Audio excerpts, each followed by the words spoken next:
حطي الشراب في عصاية المقشة وهترتاحي من تنظيفات العيد كلها. بجد بجد ديت فكرة حلوة قوي، مش كلام وخلاص ولا فيديو وخلاص. فيديو النهاردة معانا افكار كتير جدا، كملي للاخر، متأكدة انك هتستفادي بفكرة او فكرتين. واللي ما يعرفنيش انا فاطمة ودي قناة افكار، واللي لسه ما اشتركش في القناة يشترك بسرعة جدا، انت فايتك كتير كتير افكار حلوة قوي وهتفيدك. يلا نبدأ بقى افكارنا للقمر دي. اول حاجة كده هنجيب طبق كده زي ما انتوا شايفين. هنعمل ايه؟ اهم حاجة يكون صيني او بورسلين، يعني بيستحمل الحرارة. هنجيب فحمة كده ديت. جايلك ضيوف فجأة، او انت بتحبي تبخري دايما البيت وما عندكيش بخور، فجأة خلص البخور، هتحطي الفانيليا على الفحمة دي بجد بجد، وامشي بقى في الشقة كلها، هتقلب لك ريحة الشقة، هتخليك لك تحفة. يعني عن تجربة جربيها. الفكرة اللي بعد كده، كلنا طبعا بيبقى عندنا شواحن او عندنا مشتركات كده وبيعصلجوا الدرج وبيبهدلوا الدنيا. وكمان بيبقى عندنا سماعات اللي هو الهاند فري. فبنعمل ايه بقى؟ لفي الشاحن كده عشان مش كل شوية ايه يبقى السلك بتاعه رخم كده وطويل وبيبهدل الدنيا، وحطيها جوه الفيشة بتاعته.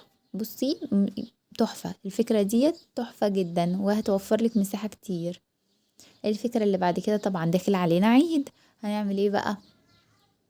هنجيب طبق كده زي ما انتوا شايفين، وعلبة الزبادي، معلقة واحدة بس من علبة الزبادي، ومعلقة قرفة، مش معلقة، ربع معلقة قرفة. بجد الماسك ده رهيب رهيب، هيفتح وهيبيض هي في اي دهون او في اي حاجة كده في وشك هيشيلها، بجد حلو قوي. وبيعمل تقشير كده عشان القرفة بتبقى حبيبات صغيرة كده فبتقشر كأنه سكراب، فحلو قوي. بصوا انا هحطه على ايديا، وهتفركيه بقى، تسيبيه ربع ساعة كده وهتفركيه.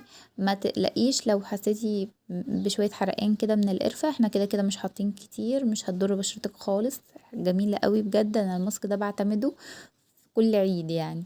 واهو خلاص غسلت ايديا، بصوا بتلاقيها بتنور بجد، هتلاقي وشك بينور عن تجربة. يلا قومي جربيه كده وهتدعيلي. الفكرة بقى اللي بعد كده، كلنا طبعا بيبقى عندنا اكياس مفتوحة كده. لما بنجيب مثلا مكرونة، رز، شعرية، لسان عصفور. طب نعمل ايه بقى؟ آه، في ناس كتير، يعني في افكار كتير للفكرة دي، بس الفكرة ديت سريعة.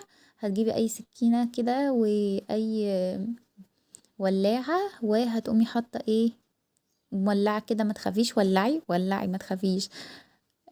ما تقلقيش، مش هيحصل اي حاجة في الكيس، وبالعكس هيتقفل وهيبقى جميل خالص، ولا بقى هيكرف ولا اي حاجة هتدخله، ولما تيجي تستخدميه تاني هتفتحيه وتقفليه بنفس الطريقة. فكرة حلوة قوي، جربيها.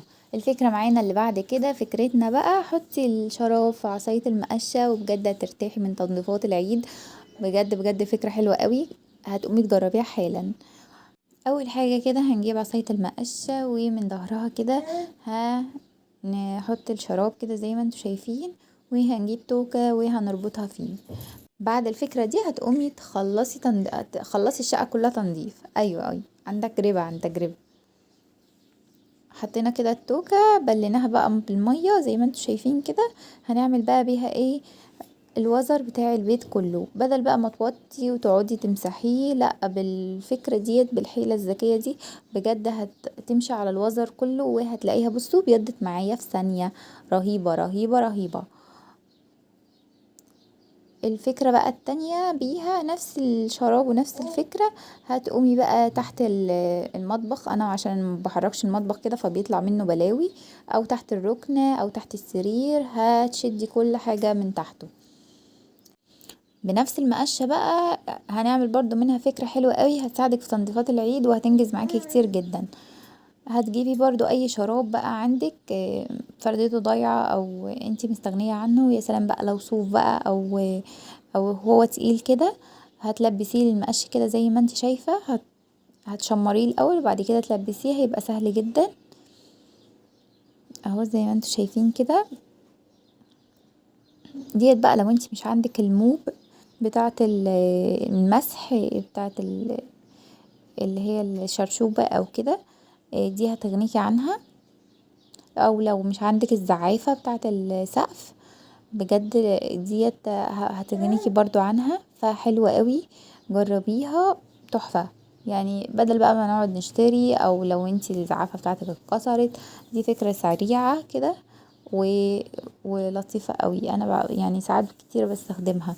هتقومي بقى عاملة ايه، مزعفة السقف كله، اي عنكبوت اي تراب، حتى البيبان بصوا زي ما انتوا شايفين كده فوق البيبان، الوزرة بتاعة الباب نفسها، او لو انت عندك مثلا جبسن بورد، او الزوايا بقى اللي انت مبتعرفيش توصلي لها ديت باسهل طريقة، هتوصلي لها بالفكرة دي. بجد فكرة حلوة قوي، قومي جربيها.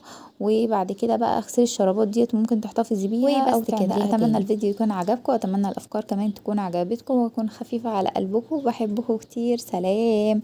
اه يا جماعة متنسوش تشتركوا في القناة وتحطوا لايك على الفيديو عشان ده بيتشجعني ان انا استمر.